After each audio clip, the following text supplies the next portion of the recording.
Bé, gràcies, senyor alcalde. El mateix li dic, que en l'Ajuntament hi ha un procediment administratiu a seguir. Hi ha un procediment administratiu a seguir en cada expedient que es tramita en l'Ajuntament, i en el cas de la tramitació de l'expedient de licitació de l'obra del geriàtric ja estan aprovats els plecs, tant tècnics com administratius. El secretari ja ha donat la conformitat dels plecs i també ha fet el seu informe, i ara es donarà trasllat de l'expedient al Departament d'Intervenció per a fiscalitzar l'expedient de licitació d'esta obra, i quan estigui l'informe d'intervenció es procedirà a la licitació pública mitjançant el corresponent procediment legal establert. Gràcies, senyor alcalde. Mire, senyoreta Martínez, és que sembla ser que ara ja ho tenim tot arreglat, o sigui que aleluia, aleluia, perquè ja tenim la furgoneta, ja tenim les obres del geriàtric. Bueno, respecte al geriàtric, nosaltres anem a parlar, vam preguntar sobre les obres, perquè encara no havia sortit la carta dels familiars als 7 dies, però sí que vam preguntar per les obres, i per les obres venim preguntant ja, des de luego, fa bastant de temps, perquè, clar, diu, a l'any 2009, concretament el 30 d'octubre del 2009, diu, dilluns comencen les obres del centre geriàtric, un retall de premsa, i diu, els treballs han estat adjudicats a l'empresa Ojimar, que començaran a la segona planta, on s'habilitaran 8 places més. Les obres també inclouen la redistribució de l'actual edifici per tal de millorar l'accessibilitat de les habitacions i la resta d'espais. Es pretén implementar la protecció contra els incendis, tal. Del pressupost total de les obres valorades en 853.000 euros, 300.000 procedeixen d'una subvenció de la Conselleria, mentre que uns altres 300.000 arriben de la Diputació a través d'un conveni firmat per l'Ajuntament. Això ho diuen a l'octubre del 2009. Posteriorment, l'empresa va fer fallida i tots sabem que les obres del geriàtric se van paralitzar, se va arreglar la segona planta, la primera planta, i es va quedar a la planta baixa tal com està en l'actualitat. I en l'actualitat d'esta setmana, que la senyora Gut i jo hem anat a visitar-los, continua igual que l'any 2009. Una vergonya. Una vergonya. N'hi ha quartos de bany allí, en l'escaiola trencada on se veuen les rajoles, les tuberies a l'aire, tot el que és la part de baix de la paret, tota per picar i per arreglar.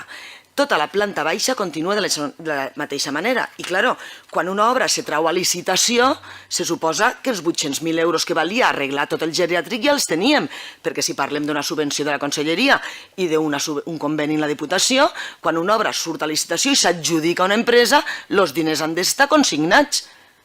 O sigui, que ara vostè me parla d'una altra licitació. Se suposa que, clar, com aquella empresa va fer fallida des del 2009 fins ara, en 5 anys, no, 4 anys i pico, perquè era l'octubre del 2009, octubre del 2014, 5 anys. 5 anys i pico. O sigui, aquests diners se suposa que estaven consignats, i ara encara tenen que tornar a sortir a licitació i no han pogut fer les obres del geriàtric.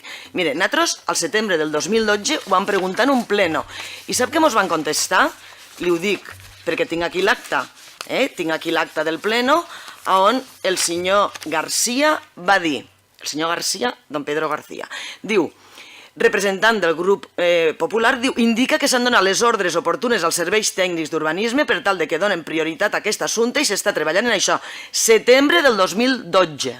Prioritat. Les prioritats per a vostès no sé quines són. Però és que en el mateix pleno el senyor alcalde va afegir: l'alcalde respecte al geriàtric indica que es va veure que n'hi havia luminosis en llevar unes plaques i això no ho sabia ningú. Entonces explica que va haver de modificar el projecte i iniciar el procediment corresponent. Això no hagués passat i les obres ja estarien acabades. Això al setembre del 2012. Nosaltres hem vingut denunciant reiteradament que aquelles obres se tindrien que fer. Però és que després tenim un informe del senyor arquitecte tècnic municipal que surt al mes de març del 2014, on també parla d'un deterioro per part de la instal·lació d'aigua potable del centre geriàtric, o sigui que cada vegada també se van afegint més problemes. I això li parlo del març del 2014, que tampoc no s'ha arreglat.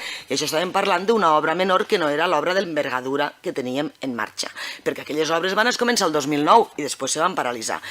O sigui, en resumides cuentas, nosaltres estem parlant d'unes obres necessàries per a que les instal·lacions siguin dignes per a les persones que viuen allí i que estan allí instal·lades, les 64 persones que viuen allí, més tots els treballadors del geriàtric que se mereixen unes instal·lacions dignes i que de moment no les tenen perquè vostès no han actuat des del 2009, que es van paralitzar les obres perquè l'empresa va fer fallida, que era l'empresa Ujimar, I ara me diu que han sortit a licitació. Doncs bueno, al·leluia.